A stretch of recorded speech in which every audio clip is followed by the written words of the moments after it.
a ubicarse. Cuidado, no te vas a encargar No. con el casi que te está dando. ubicás ahora en la puerta Aquí lo pongo. Shopping ubicás ahora en la puerta Aquí lo pongo. Hola, ¿cómo les va a todos? Bueno, la verdad que muy contentos porque es la primera actividad del instituto, realmente con un tema central, creemos que muy importante con la cobertura universal de salud. Creo que es un tema central tanto desde la política como de nuestras acciones, en qué y cómo nos vamos a manejar en todo lo que queda de este año y en los próximos frente a nuestro sistema público de salud. Muy contento de recibirlos, esperemos que las expectativas y las necesidades de conocer un poquito más de la CUB, esto va a ser un disparador nada más, no los conocimientos de Pierre ni los de Jorge por supuesto, que es como primero pensamos todo un marco teórico frente a lo que es la cobertura universal de salud, y después un pequeño taller. Es muy pequeño el taller, es muy chiquito, y por ahí van a decir, ¿y esto de qué se trata? Pero en realidad es un disparador, y la idea es, ya está armado un taller con mayores conceptualizaciones teóricos y políticos sobre CUB para empezar a darlo en distintas regionales y en distintos lugares. Les presento a Pierre. Pierre es un compañero de la Universidad Sanitarista de la Universidad de Amberes de Bélgica. No sé cómo se dice tu apellido.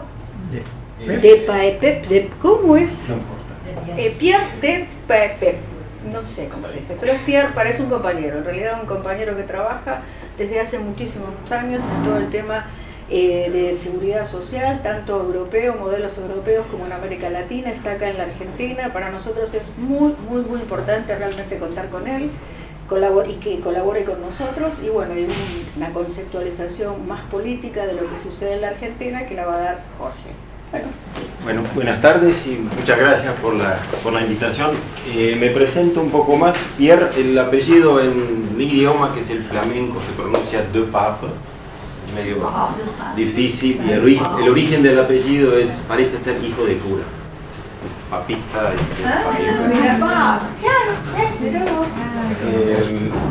soy médico, me recibí de médico en Bélgica, después trabajé siempre en América Latina, empezando en Haití, después estuve muchos años en Perú, 4 años en Corrientes, acá en el norte, después 9 años en Ecuador. Después me fui un tiempo a Bélgica y últimamente, estoy viviendo acá en Buenos Aires y trabajo en un proyecto grande de la Comisión Europea estudiando sistemas públicos de salud en América Latina. Estamos trabajando con equipos locales en México, Brasil, Colombia, Chile, Argentina, estamos en Rosario y me falta Uruguay. El tema específico, preciso, cobertura universal de salud, un poquito lo voy a dejar para Jorge y específicamente su aplicación en Argentina. Tengo mi opinión también sobre la CUS, pero la podemos. Les quiero pintar un poco la situación de lo que está pasando en Europa, donde tenemos la misma ola neoliberal que ustedes, y un pantallazo muy rápido de los sistemas de salud en América Latina. Digo muy rápido, después en el debate me hacen más preguntas o durante la presentación, como quieran. La siguiente. Lo que es para la mayoría de los salubristas un sistema de salud ideal y lo que es la CUS, el derecho de la salud y el neoliberalismo, la privatización en salud, lo que está pasando en Europa, y que algunos movimientos de resistencia contra esa privatización, y un poco lo que está pasando actualmente en América Latina, o lo que ha pasado en la última década. Siguiente. Lo ideal sería acceso universal a servicios de salud de alta calidad, públicos y financiados colectivamente. En Europa tenemos dos sistemas, lo saben ustedes, el bismarckiano con contribuciones de los trabajadores, o el sistema Beveridge, como en inglés, financiado por los impuestos. Equitativo, es decir, atención de acuerdo a la necesidad, no de acuerdo a la contribución de cada uno. La salud como derecho humano, no como un bien que hay que comprar. No, es preferible que no haya un paquete mínimo de servicios. La misma atención para todas las clases sociales. Bueno, acá yo hablo un poco de la salud multicultural, que es lo que está muy interesante en Bolivia, por ejemplo. Entonces, prefieren no focalizar en ciertos grupos poblacionales. Lo preferible es que todos los grupos poblacionales se atiendan en el mismo sistema. Es un sueño, pero pienso yo que sería lo mejor. Sigue. Cuando hablamos de cobertura universitaria de salud, cobertura se refiere automáticamente a gente que está cubierta, gente que no está cubierta. Implica automáticamente algo como un contrato y algo como, implica también algo como seguros, mucho más que un sistema tipo Beveridge. Y deja de lado el concepto de derecho a la salud, implica casi siempre un contrato. Sigue. Bueno, el enfoque de derecho a la salud y el neoliberalismo no son compatibles, eso creo que todos lo tenemos muy claro. El neoliberalismo tiende a promover la salud y los servicios de salud como una commodity, una mercancía, cuyo precio, disponibilidad y distribución son como cualquier bien de consumo y debe ser dejado a las fuerzas del mercado. Un poco lo que es la parte privada del sistema de salud de Estados Unidos. Ahí la salud es una mercancía. Sigue. Seguros y proveedores privados con fines de lucro en salud. Pensamos nosotros que es un mal intrínseco. Más que todo, que es imposible de regular seguros privados o servicios privados de salud. Los ejemplos abundan, inclusive los países con los mejores sistemas administrativos no han logrado regular bien los seguros y los proveedores privados de salud. Uno de los factores es la asimetría de la información. Sabemos que el que atiende siempre o casi siempre tiene más poder en la relación médico-paciente. El proveedor puede inducir la demanda, eso lo sabemos. No parece muy ético tener ganancia con dinero público, porque muchas veces los proveedores privados son financiados con dinero público. Es sinónimo de altos gastos administrativos, porque tienen que hacer por lo menos publicidad para ganarse afiliados. Se forman casi siempre oligopolios de aseguradoras privadas, carteles de aseguradores, lo que ha pasado por ejemplo en Chile. El sector público tradicionalmente, eso lo sabemos, es el responsable de la formación de los recursos humanos. Eso no lo hace el sector privado, es algo que hace el sector público. Así que, ¿voy muy rápido?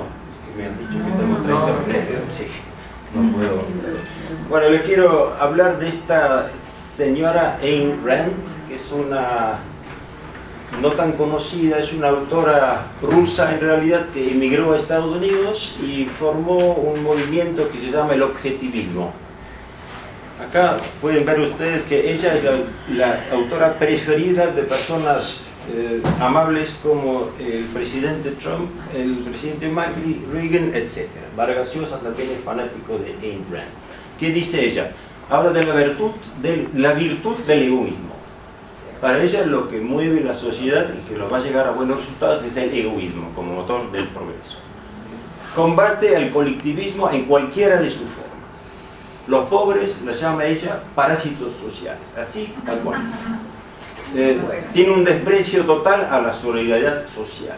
Y el capitalismo, lo que ella quiere es el capitalismo puro, sin intervención del Estado. Les recomiendo los libros, les va a salir una úlcera, pero hay que leerla. Hay que leerla porque es una tipa muy influyente, ya murió, ¿no? Por suerte. Pero es una tipa muy influyente en el pensamiento neoliberal. Sí. Eso lo había traducido en otra versión, pero Amartya Sen dice, es interesante, que dice que es compatible la CUS, la cobertura universitaria de salud, es compatible con un seguro que solo pueden sacar los más ricos. Él dice que eso es completamente compatible, porque una cosa es La CUS, otra cosa es buscar la equidad Exacto. en todo, porque para eso se necesitarían otras cosas, obviamente, que una simple cobertura universal. Bueno, sigamos. Bueno, pasemos esta, porque no es tan relevante. ¿La paso? Sí, sí. Bueno, si el país tiene un sistema de seguros, tiene que ser obligatorio la contribución a ese seguro. Porque si no, los más ricos van a optar por una solución fuera del sistema de seguro donde están los pobres. Eso la experiencia en todos los países lo dice. Los ricos elegirán salir del esquema y habrá pocos fondos para cubrir las necesidades de los pobres. Un poco lo que ha pasado, creo yo, en el sector público de la Argentina. Siguiente. Bueno, es la definición de la OMS. Discúlpenme, está en inglés, yo tenía una versión más traducida, pero yo les dejo la versión definitiva para que la tengan. Esa es la definición bonita de la Organización Mundial de la Salud. ¿Sí? Todos los individuos de las comunidades van a recibir los servicios de salud que necesitan sin sufrir problemas financieros. Incluye el espectro completo de servicios de salud esenciales y de calidad. Eso hasta ahí creo que no es muy discutible. Pero la misma OMS sigue en la siguiente. Lo que no es la CUS no quiere decir cobertura gratuita para todas las intervenciones de salud. Lo dice claramente.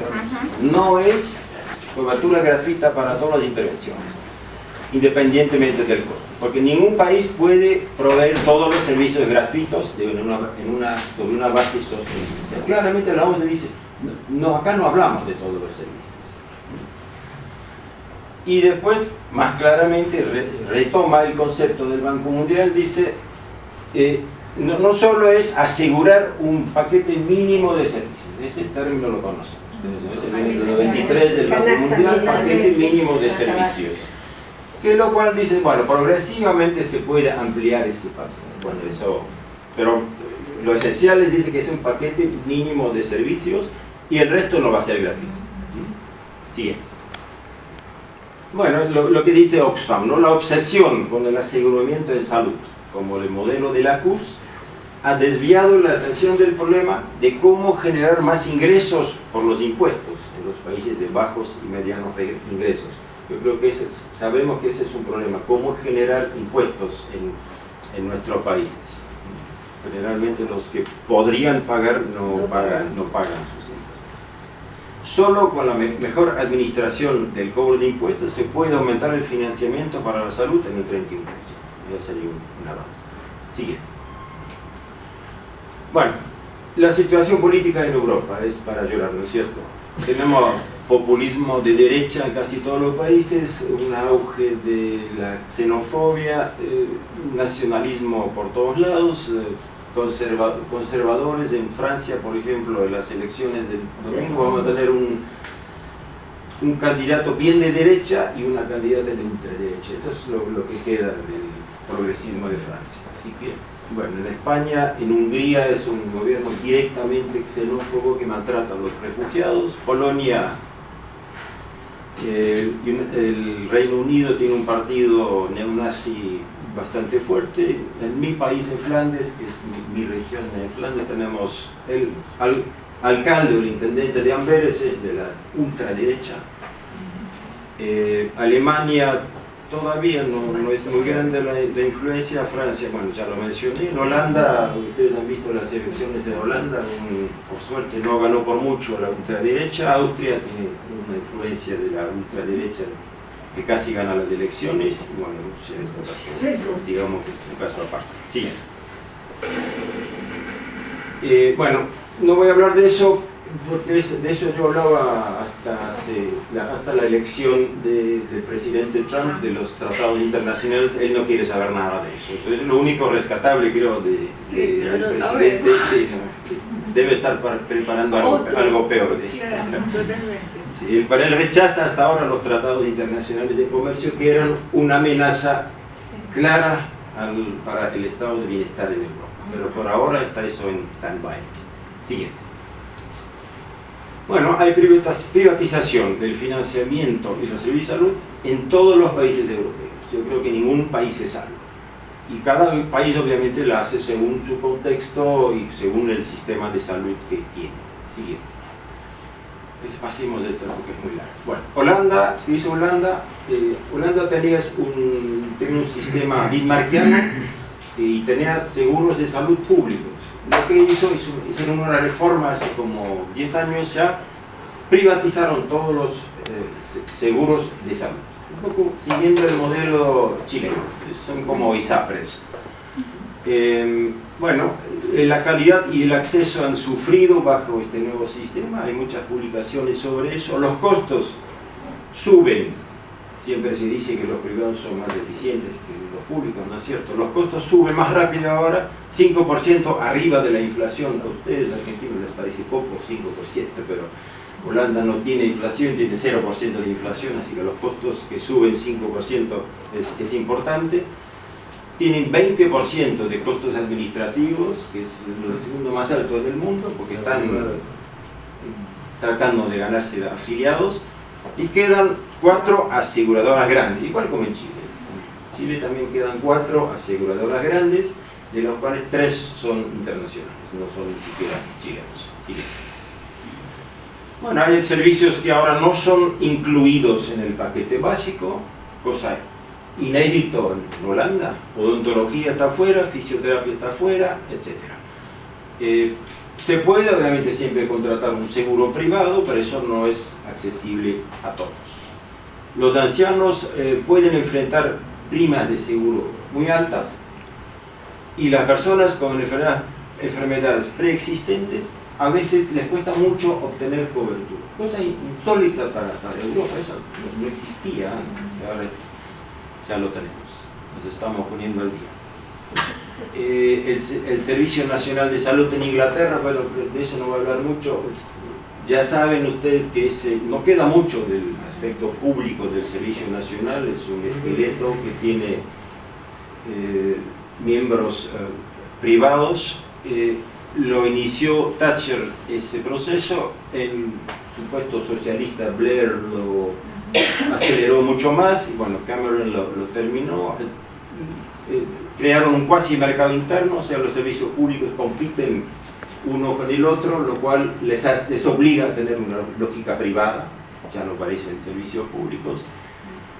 Han puesto managers, como se dice, gerentes del sector privado en los directores de los hospitales, o sea, todo lleva a una lógica privada, a alejar a los pacientes costosos, digamos, de tu hospital y aceptar los más rentables. Y han iniciado lo que ellos llaman el PFI, el financiamiento público-privado de los hospitales, lo cual resulta ser como 5 veces más caro que hacerlo con dinero público. Esto es una cosa increíble, hay que leerlo. Siguiente. Pasemos. En Suecia, para todos el icono de los servicios públicos equitativos, bueno, han comenzado también a privatizar los hospitales. La empresa Capio es una empresa sueca que es ahora una multinacional de servicios privados de salud.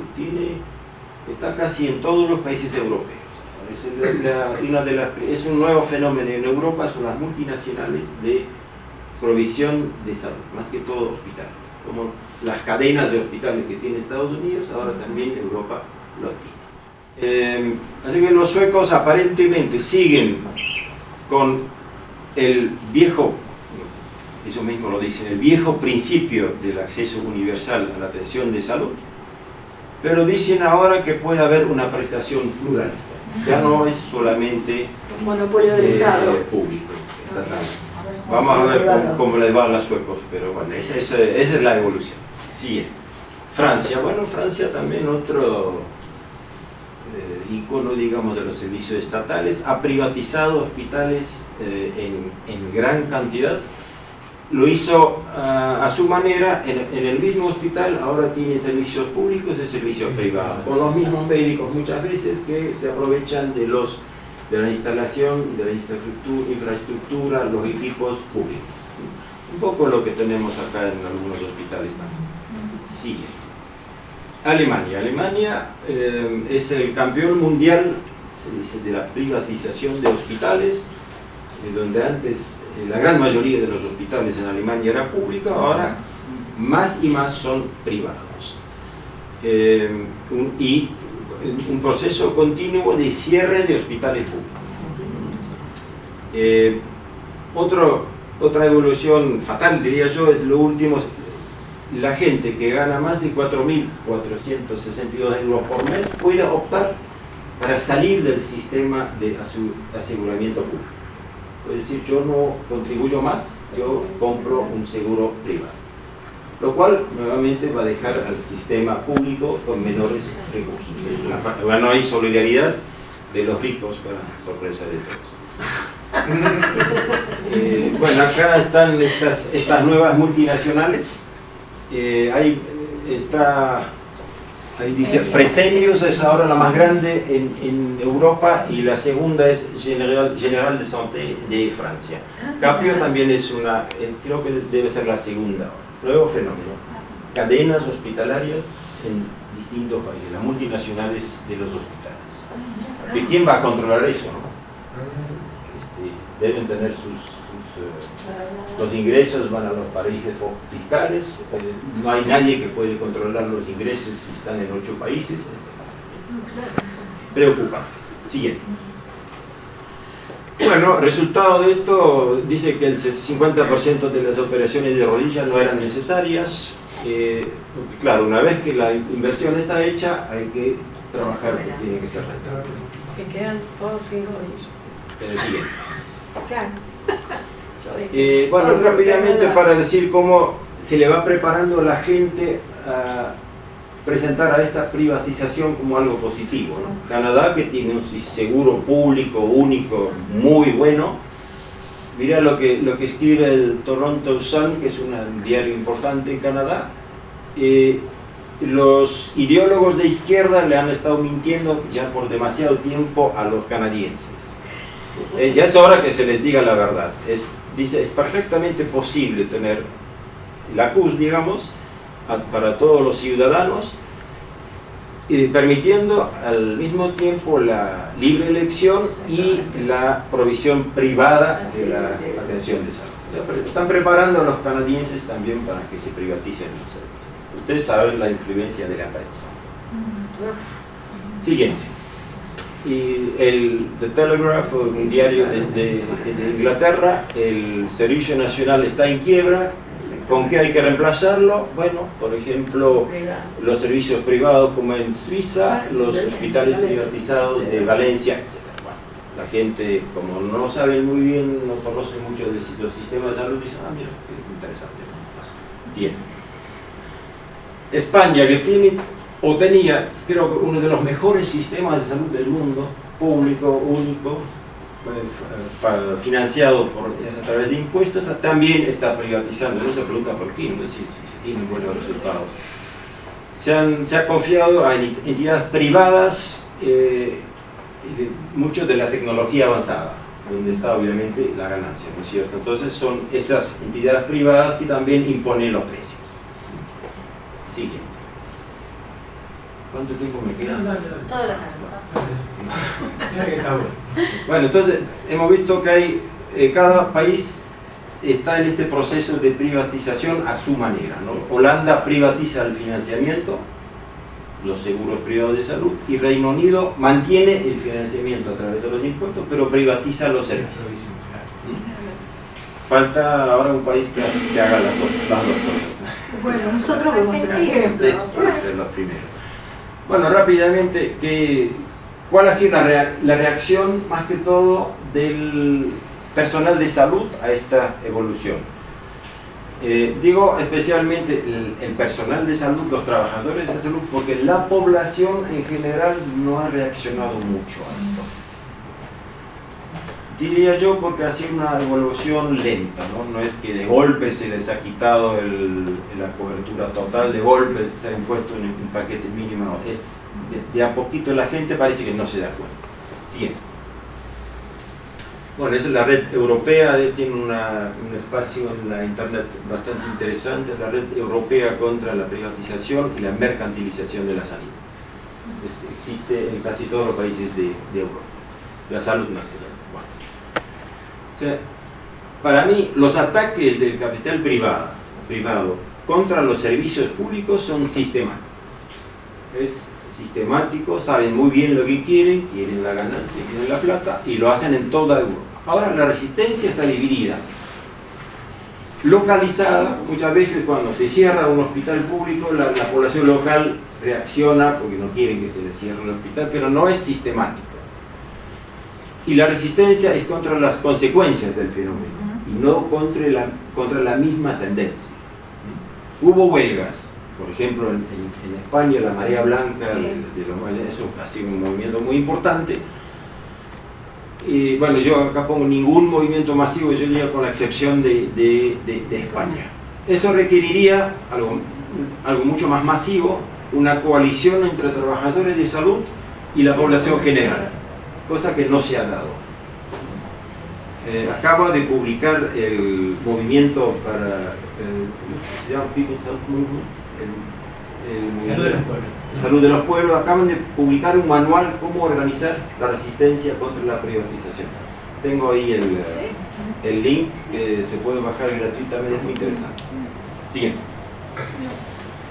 Bueno, los trabajadores de salud de Madrid han organizado huelgas muy importantes y además han obtenido resultados. Han podido frenar un poco la privatización de sus hospitales y de algunos servicios más. Siguiente. Cataluña, veo que tiene un sistema de salud bárbaro. Yo trabajo con gente de Barcelona, la verdad que tiene un sistema de salud con un primer nivel de salud muy bueno, todo. Yo no sé por qué lo están tocando. También están privatizando servicios. En la crisis financiera que tuvieron, bajaron los sueldos de manera muy drástica de todos los trabajadores de salud y han cerrado hospitales, quirófanos, introdujeron un pago de €1 por prescripción médica, etc. Miren cómo el ministro de Salud de Cataluña cómo considera a él como la salud. La salud para él es una esfera privada que depende de ti y no del Estado, porque depende de tu historia familiar, tu código genético y tus costumbres. Eso para mí es es bien yankee. Pero es un poco también lo que dice esta autora Ayn Rand, ¿no? El Estado no tiene nada que ver, es tu problema. Es tu problema. Sigue. En el ámbito privado no son Bueno, imágenes de lo que pasó en Galicia, por ejemplo, en Vigo, una manifestación contra la privatización, donde esto sí ha sido masivo. ¿Sí? Siguiente. Resultados: paralizaron la privatización de hospitales y, bueno, se reabrieron puntos de atención que habían cerrado, se paralizó el copago, etc. Para no desanimarnos mucho, las acciones masivas sí tienen resultados. Siguiente. Bueno, la gente en el Reino Unido también se ha manifestado de manera importante contra la privatización. El Servicio Nacional de Salud, con los problemas que tiene, que es básicamente listas de espera, mantiene una popularidad alta en la población. Dice que lo está matando a falta de presupuesto, está subfinanciado el Servicio Nacional de Salud. Partes se han vendido a compañías privadas, en fin. Vamos a tener, dicen los ingleses, un sistema de salud al estilo de Estados Unidos, cosa que creo que nadie quisiera, ¿no? Bueno, y ha habido bastantes manifestaciones. Siguiente. En Alemania la resistencia no ha sido masiva, ha habido reacciones locales, como ya les dije, contra el cierre de hospitales públicos. Por ejemplo, dicen en Dresden han frenado la privatización de 3 hospitales regionales. Sin embargo, la tendencia en Alemania es clara, se privatizan los hospitales. Además, una vez que tienes un monstruo como Fresenius, la multinacional, no hay quien lo va a controlar ni frenar. Es como en Chile querer terminar con las ISAPRES, eso nadie apoya. Bueno, estos los tratados que ya Trump se ha encargado de frenarlo. Siguiente. Bueno, esto es historia pasada. ¿Algunos de ustedes han leído Asterix? Sí, bueno, Sí. todos los libros comienzan con un pueblito en Francia que resiste a los romanos. Bueno, acá dice que hay una parte de Bélgica, de Valonia, que resistió a la firma del Tratado Internacional con Canadá. Siguiente.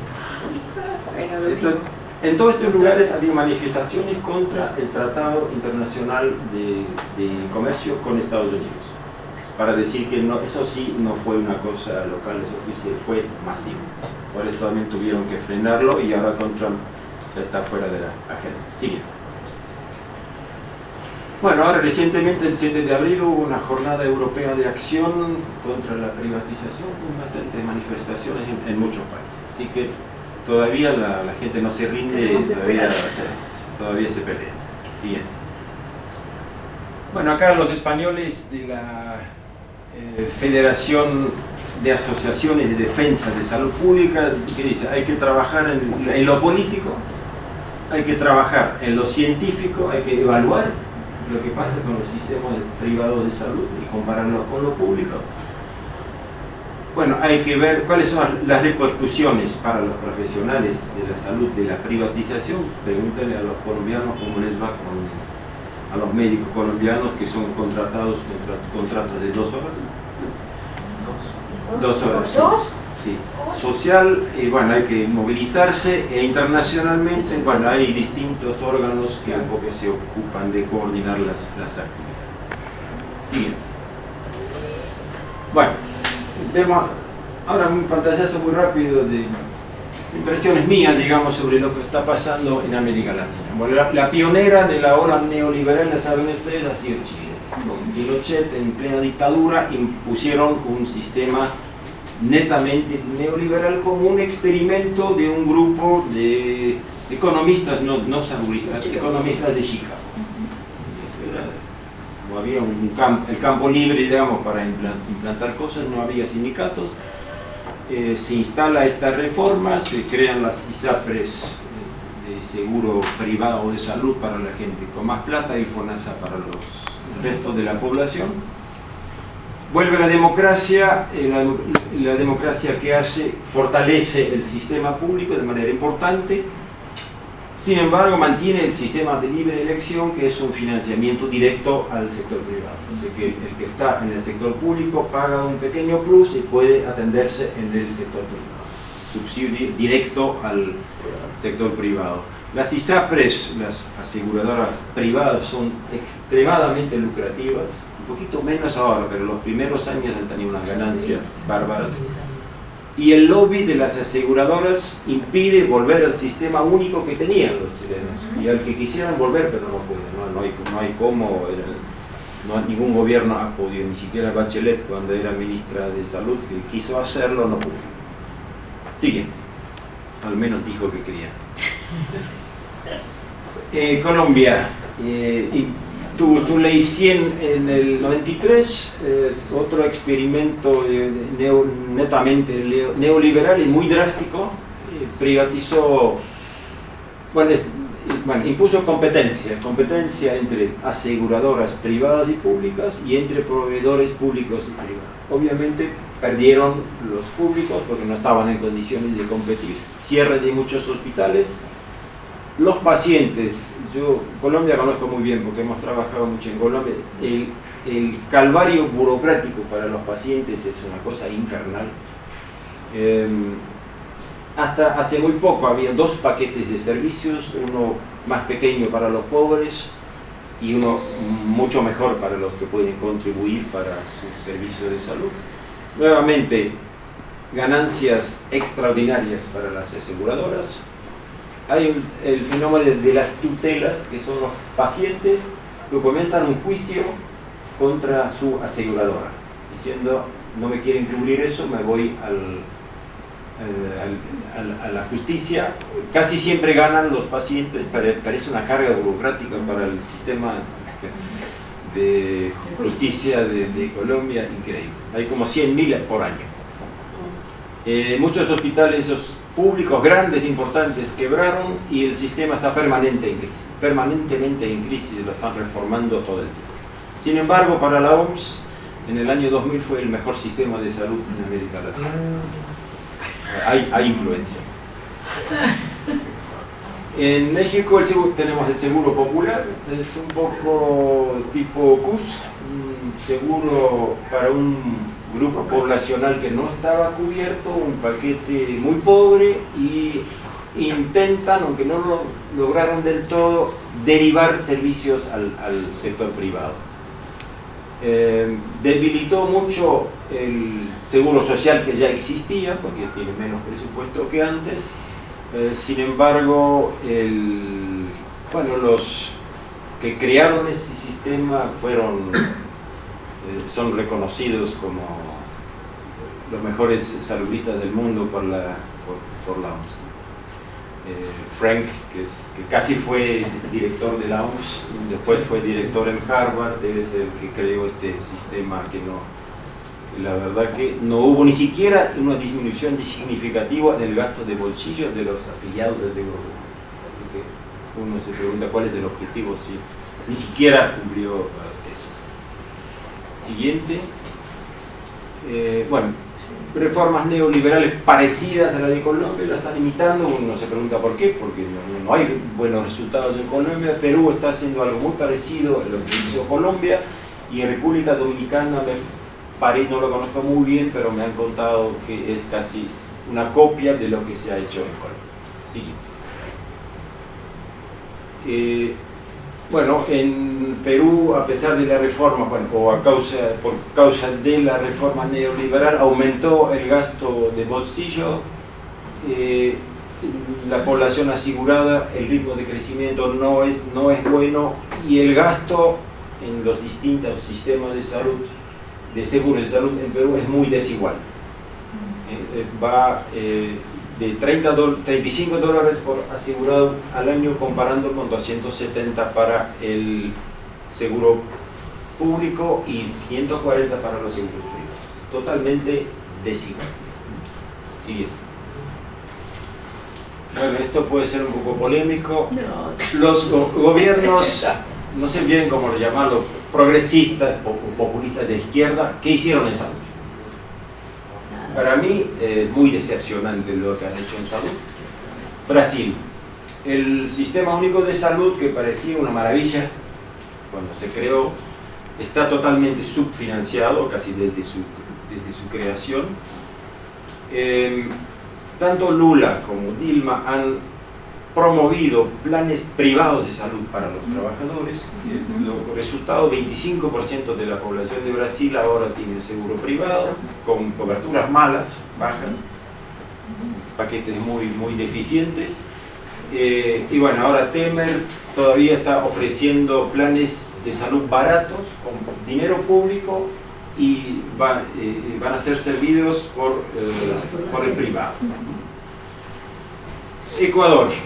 Ecuador lo que hizo ha aumentado muchísimo el presupuesto del sector público, del Ministerio de Salud Pública. Eso no es innegable, y los servicios en alguna medida son gratuitos, no tanto como dice Correa, pero sí en alguna medida son gratuitos, pero la mayor parte de ese aumento del presupuesto público se ha ido al sector privado, que ha tenido un crecimiento bárbaro. Yo acá puse globalmente positivo, yo diría para los pacientes sí, pero para los trabajadores de salud no, y para el sector privado muy positivo. Ecuador tenía, yo lo he visto inclusive, colaborado, que tenía un plan a largo plazo, a mediano plazo, de 5 años, para unir, para tener un solo sistema de salud.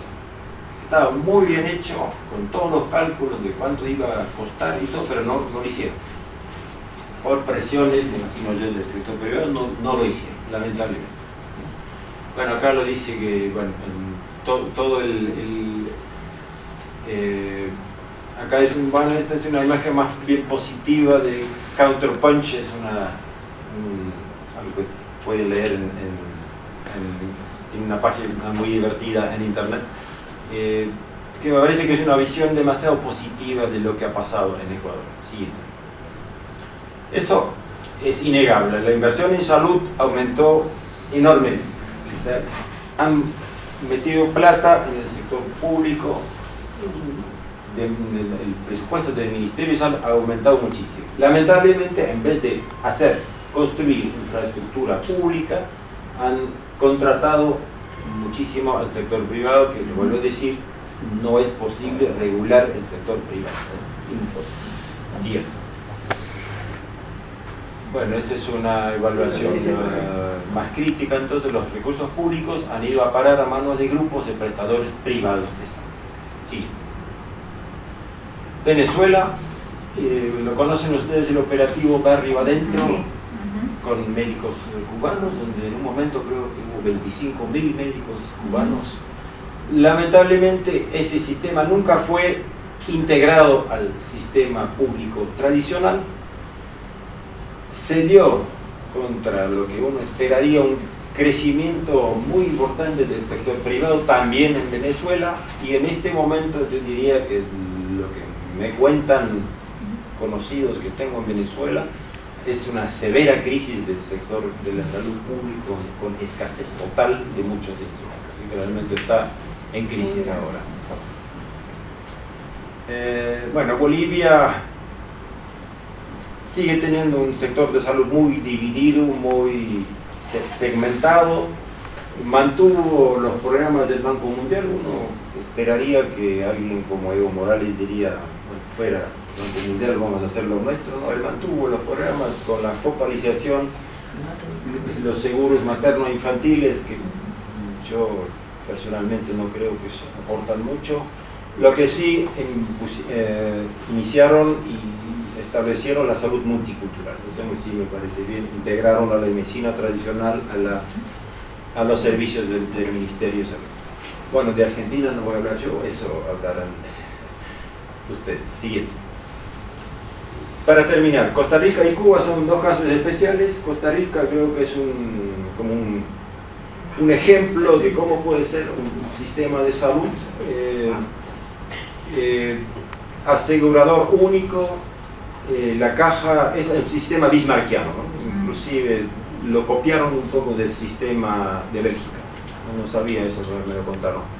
Toda la población está asegurada, no hay gastos administrativos altos porque están todos en el mismo seguro. Unieron los servicios del Ministerio de Salud y del Seguro Social, entonces sería Ministerio de Salud y Obras Sociales juntos, cosa que no han podido hacer muchos países. Tienen excelentes resultados en salud, digamos. Es un sistema eficiente, no es caro y ofrece calidad. Pero, siempre hay un pero, ¿no? Desde hace poco están entrando con fuerza los americanos de Blue Shield, Blue Cross, ya están, hay muchos jubilados de Estados Unidos en Costa Rica, así que están ofreciendo ya sus servicios privados, lo cual para mí puede significar el fin del sistema costarricense. Y bueno, Cuba lo conocen ustedes, sistema único público basado en los impuestos, poco gasto, excelentes resultados. Digo, muy intensivo en uso de recursos humanos, por eso digo que es difícilmente replicable en otros contextos, pero en sí el sistema cubano obviamente es excelente. Siguiente, o sea, es lo último. Bueno, un poco decepcionante para mí lo que han hecho estos gobiernos de izquierda en salud. Ninguno logró una reforma radical de su sistema de salud, a pesar de que casi todos dijeron que buscaban un sistema único de salud. En el discurso lo decían todos, pero no lo hicieron. Me pregunto yo por qué. Obviamente es algo que hay que hacer el día después de ganar las elecciones, no hay que esperar. La derecha nos da el ejemplo. Temer en Brasil toma sus medidas el día después de asumir, ni siquiera de ser elegido, ¿no? Ni siquiera es el presidente legítimo, pero hace las reformas neoliberal el día después de las elecciones, y ese es el momento que hay que hacerlo, no hay que esperar que crezca la resistencia. Y algo que, con eso concluyo, hay como un conflicto notable, digamos, en muchos países de América Latina, donde los trabajadores formales, los que tienen un empleo formal, se oponen a que sus servicios de salud se unan a los servicios de salud de los trabajadores no formales. La COP, por ejemplo, en Bolivia se ha opuesto totalmente a la unificación de los servicios. El IES, el Instituto Ecuatoriano de Seguro Social en Ecuador, también se opone, no quiere que sus afiliados tengan que ir a los servicios del Ministerio de Salud. Eso es como una falta de solidaridad, digamos, entre los trabajadores formales y los no formales. Para mí es un fenómeno que habría que estudiar un poco más. Los planes privados en Brasil es lo mismo. Son los trabajadores formales que no quieren atenderse en el sistema único de salud. Quieren salir de ese sistema único. Es cierto que está subfinanciado el SUS, pero tiene que ver también con los planes privados. Si ese dinero pudiera entrar al SUS, tendría mejores servicios. Bueno, acá puse yo las obras sociales, que creo que también acá hay una historia, que las obras sociales contratan servicios privados y no los servicios públicos. Así que hay esa lucha entre, que no debería ser, ¿no?, entre los trabajadores formales y no formales. Con eso creo que termino. Bueno, este es el dato, después yo les dejo es el dato de ese manual para cómo construir un movimiento para la salud. Es interesante, da los pasos que no serán los mismos en cada país, pero sí es interesante. Siguiente, la última, creo. Bueno, gracias por su atención.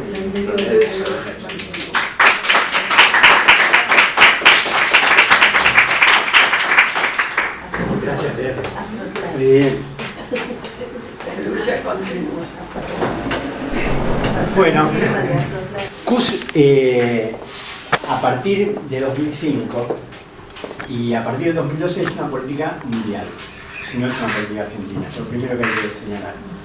En el año 2005, la Organización Mundial de la Salud definió a la cobertura universal como la meta de sus políticas públicas.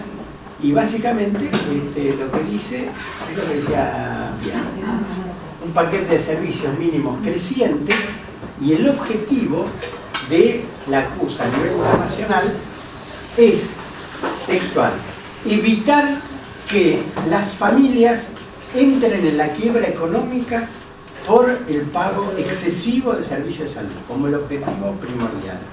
Ahora uno se pregunta, ¿qué clase de servicio de salud hay en un país que las familias sientan en quiebra económica por, si hay un sistema universal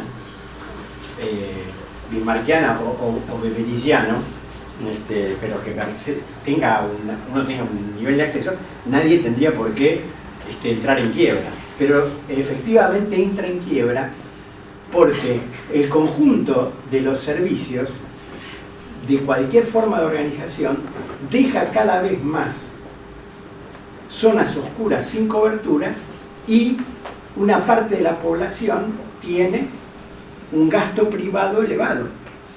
Y el objetivo, como decía Pierre, de estos seguros públicos o CUS es bajar el gasto privado.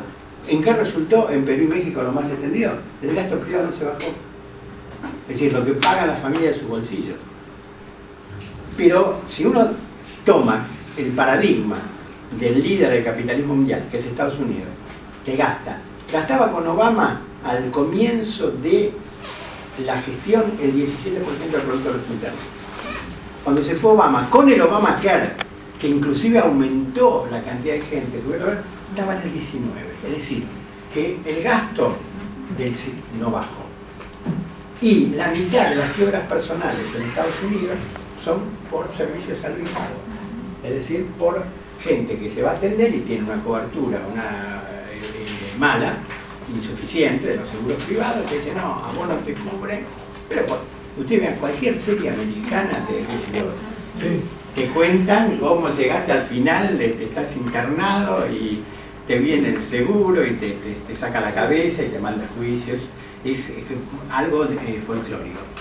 Y la CUS americana, es decir, el Obamacare, que tiene es algo parecido al modelo colombiano, muy parecido, no logró ni bajar el gasto de bolsillo, ni evitar la quiebra, ni bajar el gasto global, ni hacer lo que dijeron que iban a hacer, que era decirle a la industria que baje los costos. Porque el gran problema es que si un Papa Nicolau te sale $400 y una espirometría $500, ¿quién aguanta ese costo? Entonces dijeron, no, bueno, nosotros regulamos, vamos a ser seguros, pero le vamos a decir a los proveedores de la industria farmacéutica y de tecnología médica que los vamos a controlar en los costos. Y como decía Pierre, que es un concepto fundamental, que nadie los controla. La verdad es así. O tenés servicios propios, estatales, que son los que verdaderamente organizando podés bajar los costos. Y cuando comparás vos costos de lo privado, todos los ejemplos que dio Pierre es el sistema público, estatal, universal, siempre es más económico y eficiente que el más alambicado de los sistemas privados. Pero bueno, lo que ocurre en definitiva es que hay una remodelación mundial del capital, una búsqueda urgente de tasas de ganancia, de seguros, y el mercado de la salud, tanto medicamentos como tecnología, como el mercado de aseguramiento, es un campo propicio donde crece constantemente el lucro y el poder del capital que soborna al gobierno, se va de impuestos y en definitiva va liquidando los restos del Estado social en Europa o también lo que teníamos o tenemos en América Latina, es el caso Colombia y el caso Chile.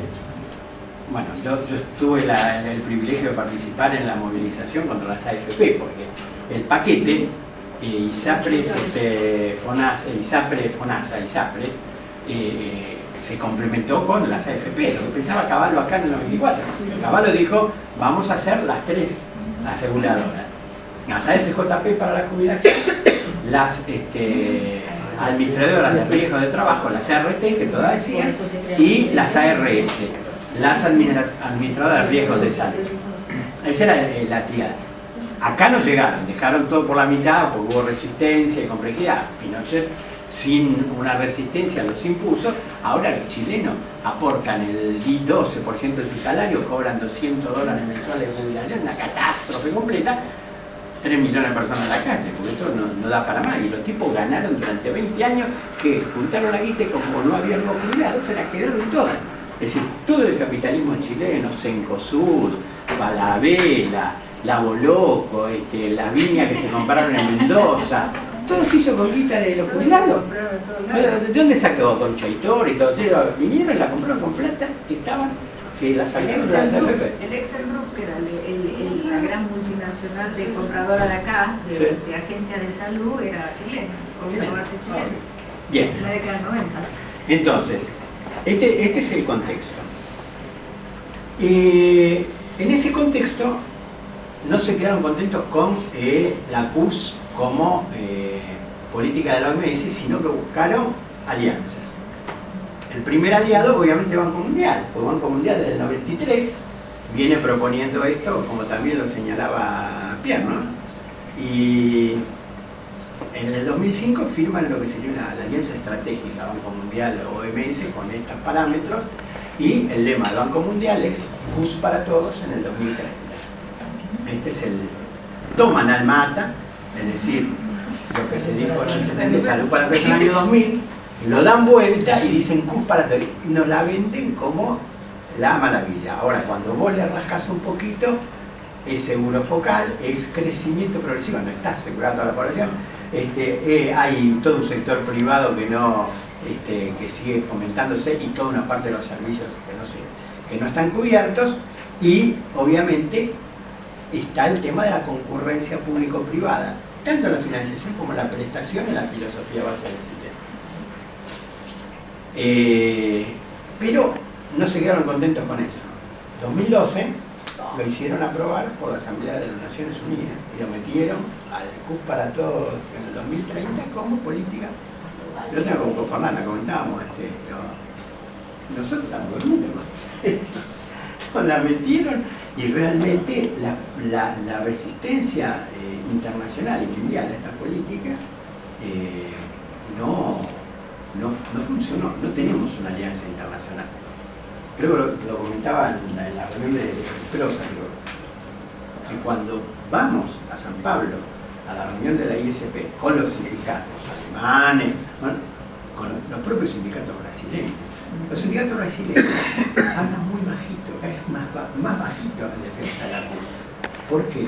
Porque todos los trabajadores formales con relación de dependencia quieren el sector privado.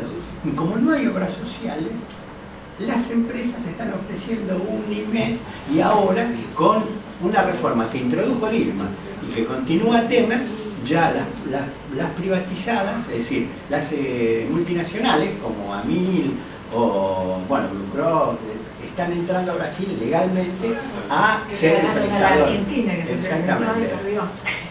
¿Cómo se llama? El de la Swiss Medical perdió frente a las norteamericanas. Cierto, pero bueno, cuando le dijimos, discutimos con los alemanes sobre lo que mostraba Pierre, ¿qué decía el compañero Herbert? Y la gente igual está contenta, sí, se privatizó, pero mientras se mantengan las condiciones de los trabajadores y qué sé yo. Y los franceses igual. Focos de resistencia, los que verdaderamente se oponían, desde el movimiento sindical, los ingleses, los australianos, que han hecho un movimiento grande. En buena medida los peruanos han resistido esto porque es una estafa. En Perú te cobraban hasta, ustedes saben, hasta el agua que tomabas en un centro de salud. Y cuando se dio el gran terremoto de Pisco, y el gobierno dijo que en toda la zona los servicios de salud eran gratuitos, los que salieron a resistir fueron los trabajadores. ¿Por qué? Porque cobraban de acuerdo a lo que recaudaba el centro de salud. Esta era la verdad. Entonces, también, la placa de tora, la atención, la ecografía, todo. Con el seguro se suponía que el gasto de bolsillo, que era alto en Perú, y con un presupuesto, en ese momento, cuando nosotros estamos en el 9,5, y veías el ranking Perú, en el gasto proporcional al PBI estaba de los más bajos, estaba en 4,5. Y dije, bueno, ¿y por qué? Pues estaba ahí metiendo con mucho gasto de bolsillo. No lo bajó. El seguro público peruano no bajó el gasto de bolsillo. Entonces, cuando, yendo al nuestro, digo, veamos que es bien una política mundial, una tendencia mundial, no es un invento del gobierno argentino de ninguna manera, y tampoco es una originalidad. Desde Alfonsín, para tomar una serie, hasta acá, todos los gobiernos han tenido sus políticas de seguro para pobres o planes focales. Este es uno más grande en el marco de una política mundial, pero no se diferencia del IOMA para los carenciados que tenía la provincia de Buenos Aires en el 87, del seguro público de salud de la provincia de Buenos Aires que implantó Osvaldo, del plan Nacer, del plan Sumar, del REMEA. Todos planes focales con financiación internacional y que dan paquetes mínimos. Este es uno más grande que los demás, más amplio, que se supone que va a marcar más gente, pero en lo filosófico no hay diferencia. El decreto lo tiene, no vamos a hablar mucho del decreto. Lo que me parece que valdría la pena señalar es lo siguiente. Primero, y esto lo vamos a trabajar creo que en el taller, es cobertura más derecho, que es lo que también... Cobertura es cobertura, es aseguramiento. Y siempre, obviamente, esta filosofía es parcial. Este es un punto clave. Segundo, universal no es, porque lean el decreto, todo lo que tienen prepaga, afuera. Todos los que tienen obra social, ¿sí? Afuera. Entonces es un seguro de pobres. Bien, tercero, seguro de pobres. ¿Quién va a pagar el seguro de pobres y cómo se va a financiar? Tampoco está claro.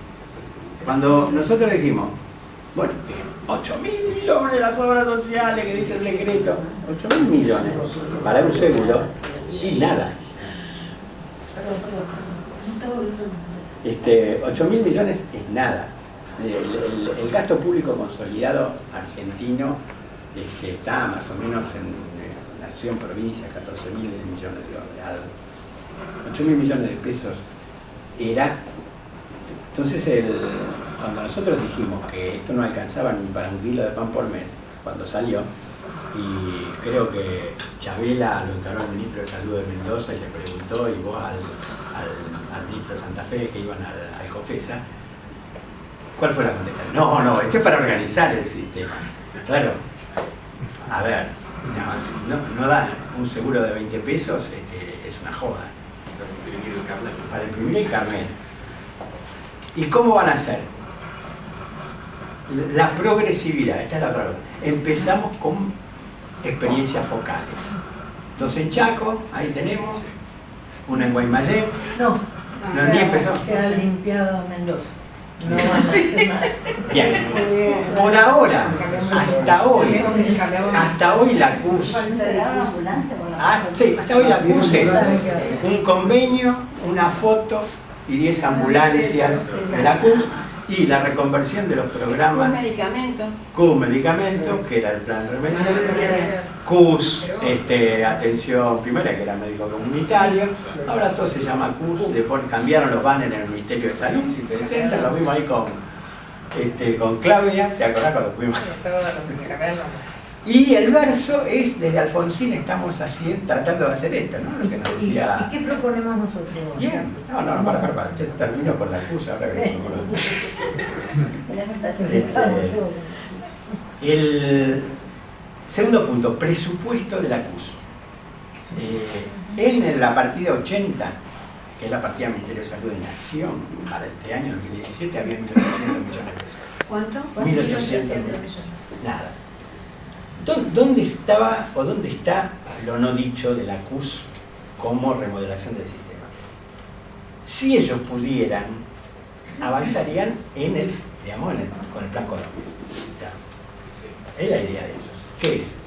El hospital público sale de la financiación directa del presupuesto, la gente tiene su carnet, compite público y privado, el mejor se lo lleva, el hospital que no recauda, como decía Menem, hospital que cierra.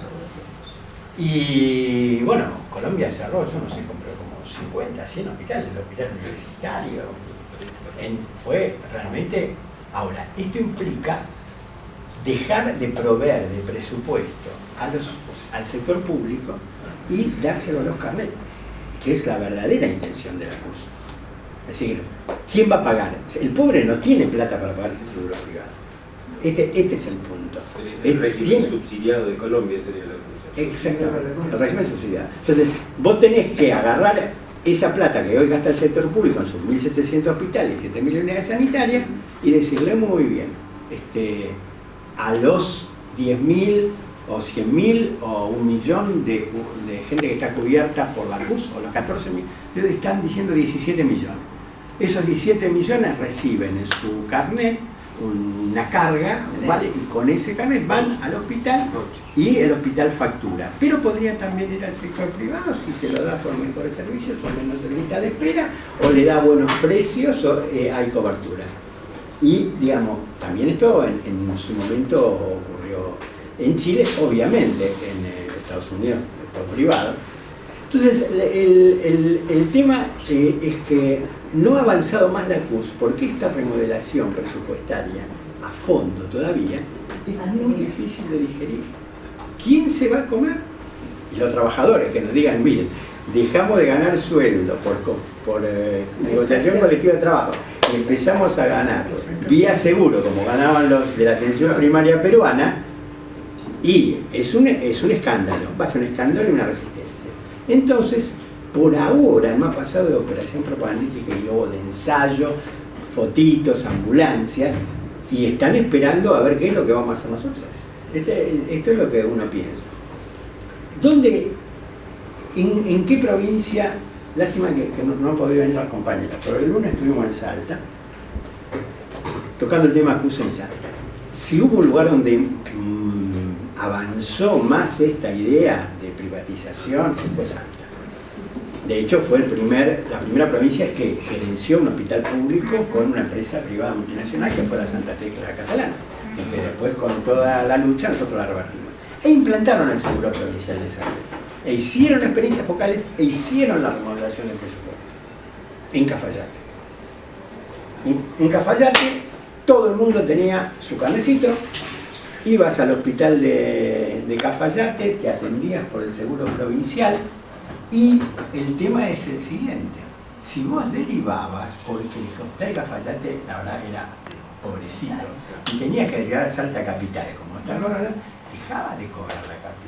Entonces se empezó a armar un quilombo de atención porque el ingreso del trabajador venía en picada y todos tenían que ir a Salta Capital. Bueno, este conflicto duró 1 o 2 años y estalló. Y los compañeros de Salta dicen: la gente de Cafayate todavía tiene guardado el carnet. No tiene el carnet.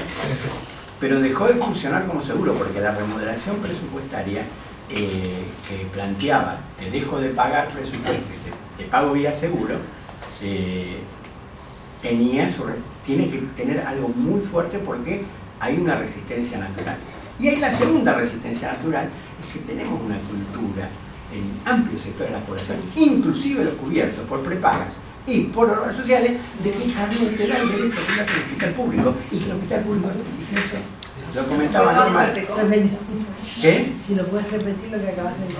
Es decir, que nosotros tenemos una cultura que aún beneficiarios de la seguridad social, las obras sociales y de la medicina prepaga, ven al hospital público gratuito como prestigio, creen, y es verdad que lo tienen, atenderse con el DNI, y en muchas cosas ese servicio, en primer lugar el de accidente, cuando te das un palo en la ruta, en segundo lugar el de formación, como el de residentes, 10 de 12.000 residentes se forman en el sector público, pero y en la alta complejidad en algunos lugares. Lo que contaba Norma del Garrahan es un ejemplo, que el otro día estaba atendiendo gente y era uno de una oración, el otro de una pero decía, para esta prestación solo Garrahan. Y no sé si no les pasa a ustedes con el Noti y con el Centro de Santiago, el Padilla, bueno, pasa, esto pasa. Entonces, ¿cómo haces para decirle no más con el DNI? Ahora tenés que tener el carnet de la CUS para ir al Garrahan, para ir al Padilla, para ir al Noti, eso, para ir al Fernando, eso está bien jodido.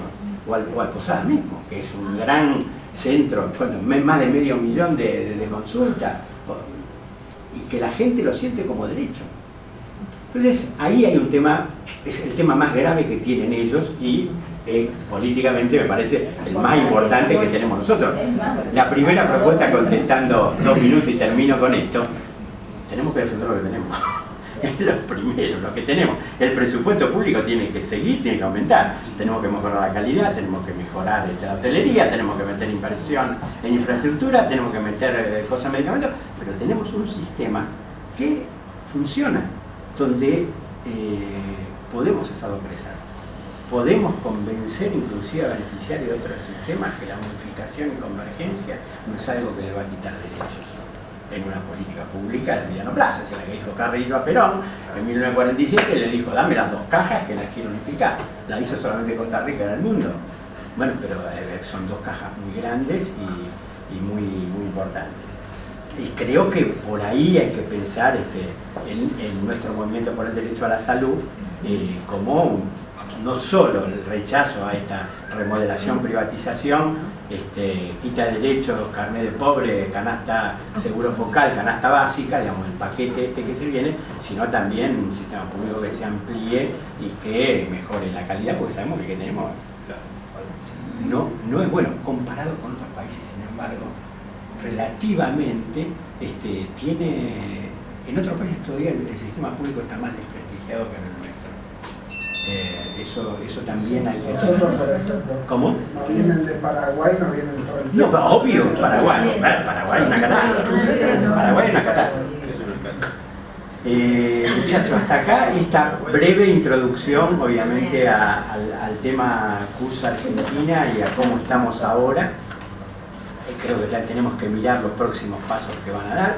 Un tema clave es lo que sí avanzó, es la administración, la ley para el control de tecnología, porque eso sí ya está está legislado, está votado, entra al Parlamento, está entrando a toda velocidad y está entrando a toda velocidad porque es el arma que están buscando para bajar los costos y para que no haya más juicios por atenciones impagas de o digamos no prestadas por las obras sociales y el seguro privado, porque te van a decir no, esto es lo indispensable y la tecnología aceptada y esto es la tecnología aceptada, no va a juicio, correte, y este es el objetivo fundamental de la segunda parte de la ley, ¿no? Así que bueno, yo termino acá y me parece que podríamos hacer una pequeña ronda de preguntas para aprovechar la piel antes si les parece. Un detalle antes que pregunten, una diapositiva que había puesto en la última versión de mi presentación. ¿Ustedes se imaginan cuál es el salario promedio de los CEO, como se dice, de las empresas, de las cadenas hospitalarias en Estados Unidos? El promedio, $35 millones. ¿De los CEO? Los CEO. De los CEO. 35 millones. Los CEO de las HMO. Sí. Y el sector de salud es de lejos el más lucrativo de todos los sectores en Estados Unidos. Más lucrativo que los bancos. Más lucrativo que el sector financiero. Pero me sorprendió a mí ese punto. Buen negocio. ¿Y cómo es la evolución de los salarios de los profesionales de salud en Europa? Depende, lo que les comenté, que en España han bajado mucho los salarios de todos los sectores de los trabajadores de salud, 20-25% drásticamente. En el resto de los países no creo que haya habido mayores problemas en la remuneración, todavía no. Ahora una cuestión que creo que pasa en todas partes. ¿Por qué los países que tenían buenos sistemas de salud y a los cuales la comunidad estaba realmente conforme frente a estos cambios, la comunidad no reacciona? ¿Por qué está tan atractivo cuando tiene un buen servicio pensar que el privado les va a mejorar ese servicio? Porque hay un tema en el que trabajan, que lo dijo peor y creo que hay que romper. Los medios. No, las listas de espera. En los sistemas es uno de los temas en el que más golpea. En Canadá, por lo menos en Inglaterra, el discurso capitalista individual, además sí. Vos no tenés libertad de elección, por ejemplo, y es un discurso que es muy fuerte, como apela a lo individual y apela a que es un derecho privado centralmente a lo largo de toda la evolución capitalista. En realidad también uno toma ese discurso, lo va incorporando, yo lo creo desde ese lugar, ¿no? Lo va incorporando como que culturalmente es un derecho, yo tengo la libertad y el derecho y la autonomía de la libre elección y no estoy condicionada a que me manden a determinados lugares que tengo que hacer determinadas cuestiones.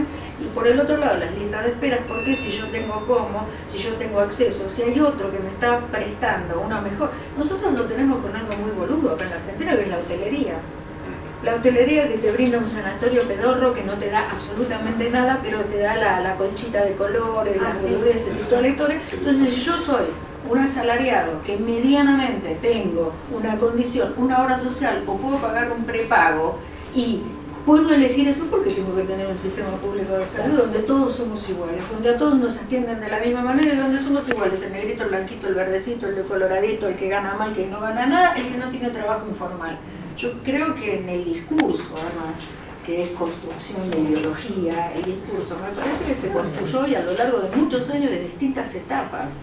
El sistema universal o el sistema de salud universal europeo sale post la Segunda Guerra Mundial, sale todo en un proceso donde también hay una reconversión, donde el estado de bienestar, donde el estado brindador de derechos, después de una guerra, después de determinadas cuestiones, por ahí un poquito antes en Suecia, empieza antes de que termine la guerra.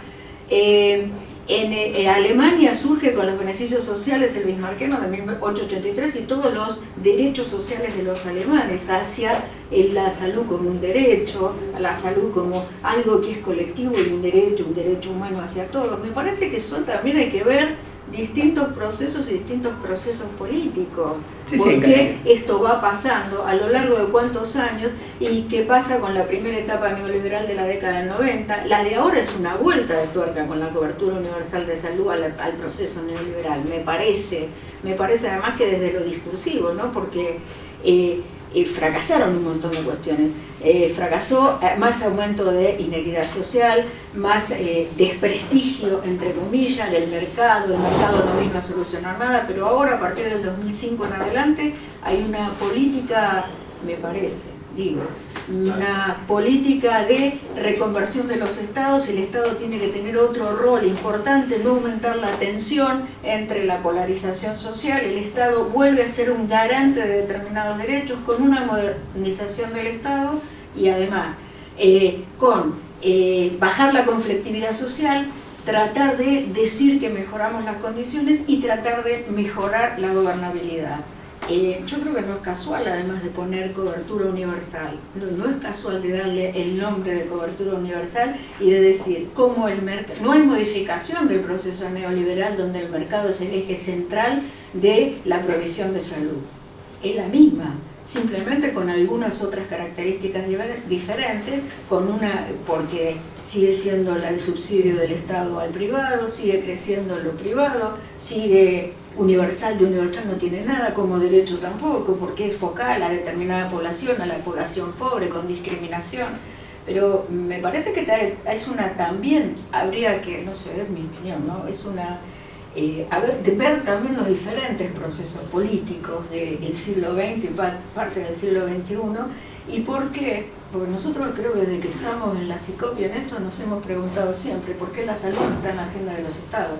¿Por qué la salud para nosotros, individuos, que es un derecho humano, no es un derecho, es un derecho universal? ¿Por qué para nosotros no tiene la importancia de la exigencia de tener una salud como corresponde, un derecho a la salud como corresponde, y la ponemos como, y bueno, en realidad si me está pasando lo que me está pasando, yo tampoco fui, yo no cumplí con determinadas cuestiones, yo no me hice los análisis, yo no me hice, no depende solo de nosotros, no es solamente si estoy enfermo o estoy sano, es mucho más complejo el tema de salud, el estar sano, el gozar de salud y el tener a la salud como un derecho. Me parece que es más complejo, que tiene que ver con lo ambiental, que tiene que ver con un montón de cuestiones donde nosotros tampoco lo tenemos incorporado como tal. Y me parece que el trabajo con la comunidad es también lo que tenemos que hacer. Primero como trabajadores. Los trabajadores no están en ningún lugar. Yo leí un montón de papers y los dejan afuera de todos lados. Es siempre el pobre, es el esto, es el otro, y los trabajadores no estamos cuando somos centrales en esta cuestión, y trabajadores y además pacientes y usuarios del sistema, somos las mismas cuestiones. Para volver a ver la pregunta, ¿no? Es cierto lo de las listas de espera. En todas las encuestas de satisfacción del usuario sale que el usuario está más satisfecho en los sistemas bismarckianos, que ahí tienen libre elección. Esos sistemas son más caros, son menos eficientes, tienen menores resultados, menos buenos en salud, pero al usuario le gustan más, porque tiene la libre elección y hay menos listas de espera. Sí. Eso es un factor muy importante. Y por otro lado, donde convive el sector público con el privado absorbe muchos especialistas, lo cual aumenta las listas de espera. Lo que ha pasado en Inglaterra, por ejemplo, ellos pensaban reducir las listas de espera en esta privatización y ocurrió lo contrario, porque los mejores especialistas se van al sector privado.